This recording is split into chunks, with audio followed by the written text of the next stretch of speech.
The miscomparison warning is often the first indication of an instrument or radio navigation system failure. Logically, the miscomparison warning is only displayed on the operative side. On the failed side, a failure flag is displayed. Failure flags will be explained later.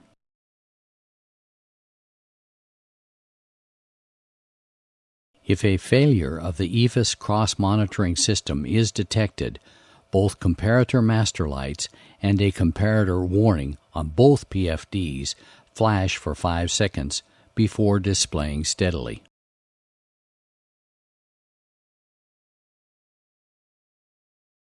The Efis miscomparison function is tested when the Flight Annunciator test button is released after a Flight Annunciator test. All miscomparison warnings, including comparator and the comparator master light, are illuminated for 5 seconds, this time not flashing, and then disappear. Go ahead with this test. The Avro RJ Quick Reference Handbook, QRH, contains all abnormal and emergency checklists under Navigation and Communication. You will find the abnormal procedures dealing with comparator warnings. There is also an index where you can find the relevant procedure by comparing your Efis with the picture on the left. There are no memory items contained in all of these procedures, but note that there are airmanship items that always apply. Fly the aircraft. Use known pitch and power values in order to assure a safe flight. As an example, we will now go through the abnormal speed comparator checklist.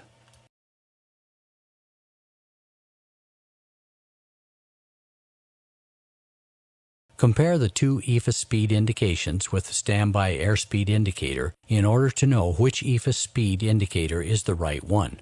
Which one is it? Click on one of the buttons below.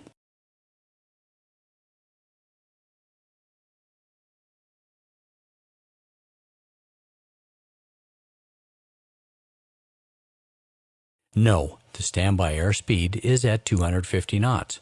Which one is at 250 knots too? Try again. Yes, both right Efis speed as well as standby speed are at 250 knots. That one is right.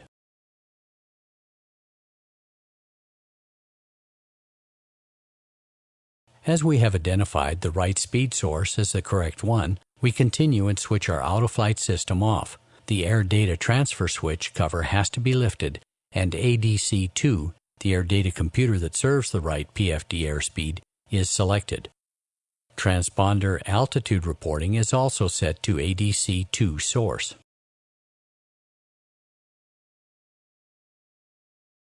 Subsequent monitoring of the standby airspeed and altimeter is necessary as there is no miscompare system between our Efis and these instruments. The out-of-flight system may be used as required, and finally, there are some subsystems not available. Following failure of any system importing information to the Efis screens, this information is removed and replaced by a failure flag. Click on the relevant failure to see the corresponding Efis displays.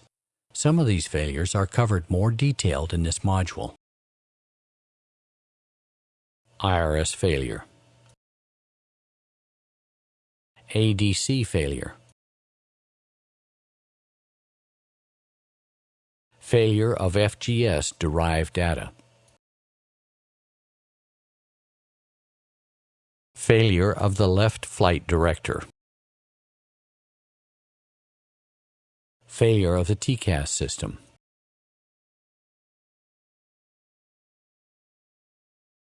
Failure of the radio altimeter above 2,500 feet. Failure of navigation source. BRG failure.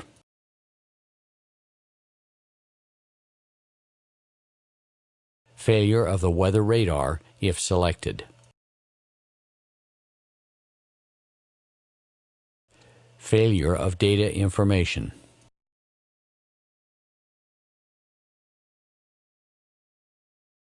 Efis fail flag test. Pressing and holding the test switch, only with aircraft on ground, will show a failed condition for all display parameters with the exception of radio altitude, VOR ILS, and marker information. The radio altimeter should display the test height of 40 feet. Releasing the test switch removes the test pattern.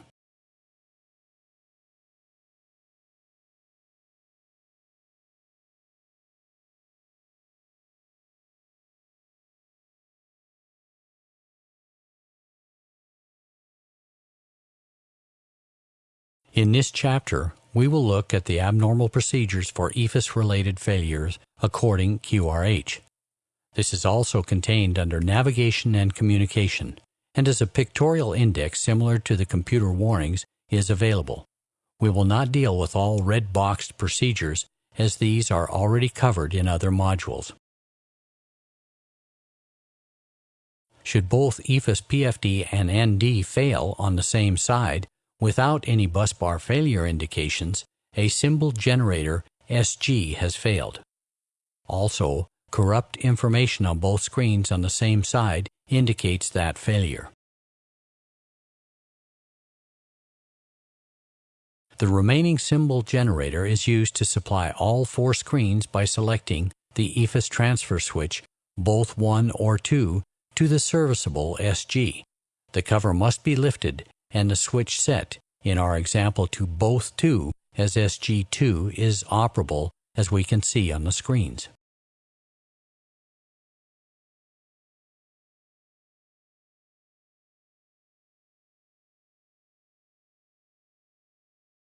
A yellow indication at the bottom left of each PFD, here SG2, informs about the SG being used and warns the pilot that only one SG is driving all 4 screens.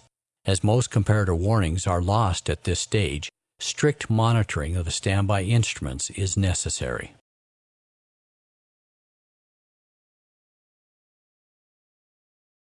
Should a PFD or ND be totally lost or overheated, the bright control of the respective display has to be set to compact according to the procedure. This will display a compacted format on the remaining screen giving both PFD and ND information.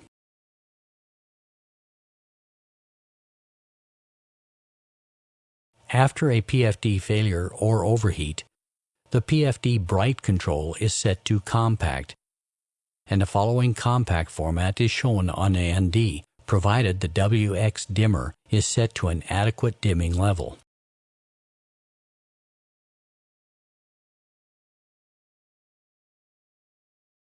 With a failure or overheat of the ND, the bright ND knob has to be set to compact, and then the compacted screen is displayed on the ND.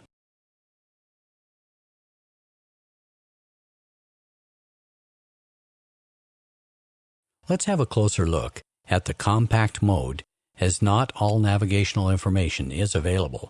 The sole available format is a half compass rose with a reduced course pointer and deviation bar, including standard deviation scale. Radio altitude and primary navigation source annunciation are relocated. Weather radar, bearing, and second course information is not available.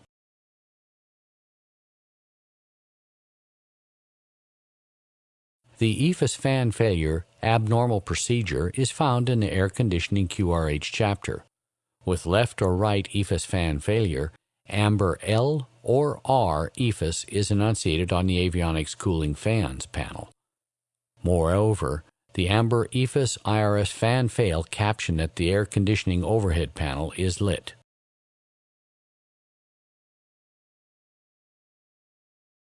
Press the relevant fan fail switch, here right Efis, once to reset.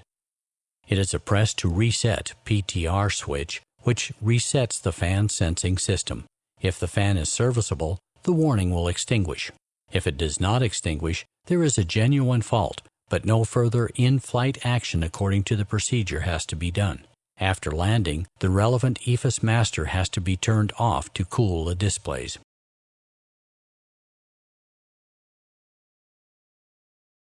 With the failure of an Efis dimming panel, both the relevant PFD and ND will default to full brightness.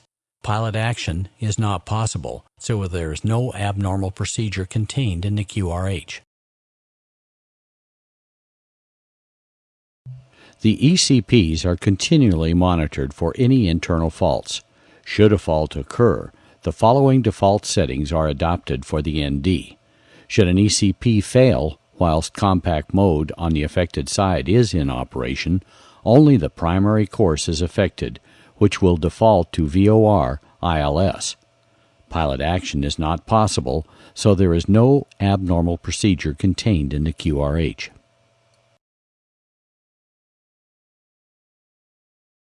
Congratulations! You have now completed this module.